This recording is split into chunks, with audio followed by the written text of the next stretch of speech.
हाँ, तो हर हर महादेव। आज हम देखेंगे एसिंक्लेटिज्म, जिसको हम ब्रीज पोजिशन भी के नाम से भी जानते हैं। ठीक है, तो एसिंक्लेटिज्म का मतलब क्या हुआ कि एबनॉर्मल अलाइनमेंट है फीटल हेड का लेबर के समय, जिसमें सेजाइटल सूचर फीटल स्कल का जो सेजाइटल सूचर है वो अलाइन हो जाता है मैटरनल पेल्विस के ट्रांसवर्स डायमीटर से, जिसके कारण क्या होता है कि फीटल हेड टिल्ट कर जाता है एक साइड में, और उसकी वजह से एक पैराइटल बोन दूसरे से लोअर हो जाता है, जिसके कारण पेल्विस में वो इंगेज कर जाता है। ठीक है, तो एसिंक्लेटिज्म refers to the abnormal alignment of fetal head during labor where the sagittal suture of the fetal skull is aligned with the transverse diameter of the maternal pelvis. This results in the fetal head being tilted to one side, causing one parietal bone to be lower than the other when engaging in the pelvis. कितने type के होते हैं? दो type के होते हैं एसिंक्लेटिज्म, anterior एसिंक्लेटिज्म और posterior asynclitism. Anterior एसिंक्लेटिज्म को हम लोग नाइगेलीज ऑब्लिगिटी भी कहते हैं, और पोस्टीरियर एसिंक्लेटिज्म को हम लोग लिट्समैन्स ऑब्लिगिटी भी कहते हैं।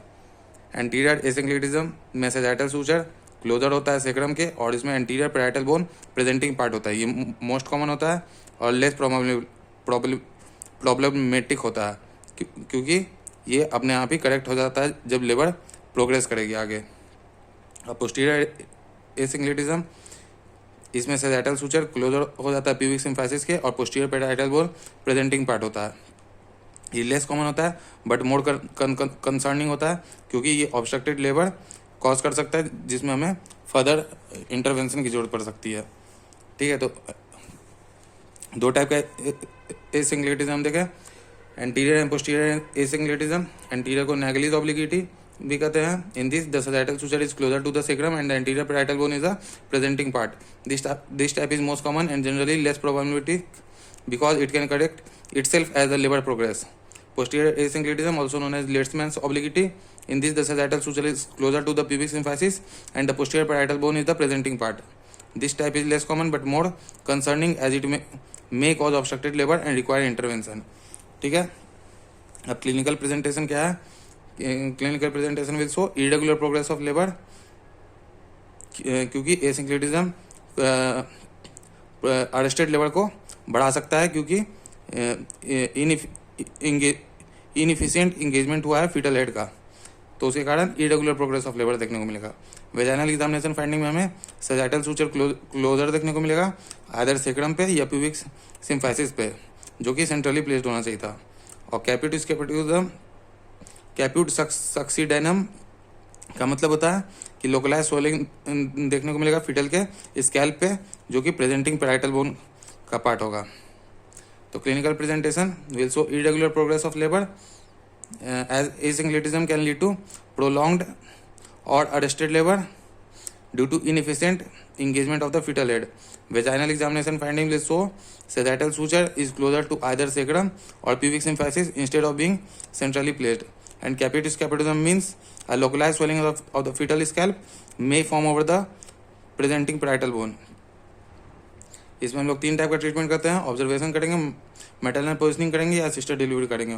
ऑब्जर्वेशन करेंगे माइल्ड एसिक्लेटिज्म केस में, क्योंकि वो अपने आप ही करेक्ट कर जाता है जब लेबर प्रोग्रेस करेगा। मैटरनल पोजिशनिंग में हम लोग लेटरल डिकोवाइटस या हैंड एंड नी पोजिशन का यूज़ करते हैं, जो कि एसिक्लेटिज्म को करेक्ट करने में हेल्प करता है। असिस्टेड डिलीवरी करते हैं ऑब्स्ट्रक्टेड लेबर के केस में by using vacuum extraction, forced delivery और सी सेक्शन। ठीक है, treatment by observation, maternal positioning, assisted delivery, observation as mild asyncletism often correct itself as the labor progress. Maternal positioning like lateral decubitus or hand and knee position can help in correcting asyncletism. Assisted delivery in case of obstructed labor by using vacuum extraction, forceps delivery, C-section. ठीक है doctor साहब, तो इसका clinical implication कहाँ हम लोग करते हैं? डिलीवरी कॉम्प्लिकेशन के केस में और न्यूनेटल आउटकम के केस में।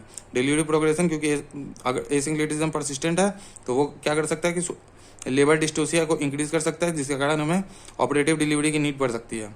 और न्यूनेटल आउटकम, अगर सीवियर एसिक्लेटिज्म है तो वो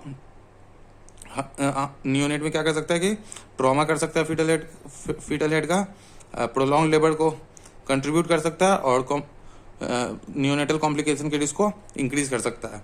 तो क्लिनिकल इम्प्लीकेशन क्या है? डिलीवरी कॉम्प्लिकेशन, क्लिनिकल इम्प्लीकेशन क्या है, डिलीवरी कॉम्प्लिकेशन है, neonatal outcome. Delivery complication persistent asynclitism can lead to labour dystocia increasing the need for operative delivery. Neonatal outcome severe asyncletism can cause trauma to fetal head, contribute to prolonged labor, increasing the risk of neonatal complication। ठीक है doctor साहब, तो ये था हमारा एसिंक्लेटिज्म और bridge, जिसको हम लोग ब्रीज पोजिशन के नाम से भी जानते हैं।